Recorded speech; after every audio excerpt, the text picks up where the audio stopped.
میدونستید پودک تور واقعا نفرین شده است؟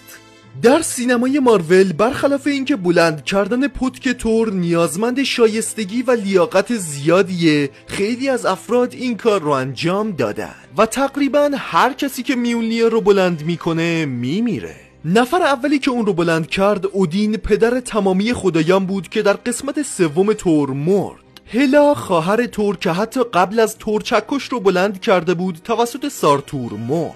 حتی لوکی که در یک سکانس حذفی شده پودک رو بلند کرده بود در 5 دقیقه اول اینفینیتی وار مرد. بعد از اون ویژن که به راحتی پودک رو بلند کرده بود بازم مرد. کاپیتان آمریکا که بعد از کلی دردسر و کشمکش پودک رو بلند کرد مرد.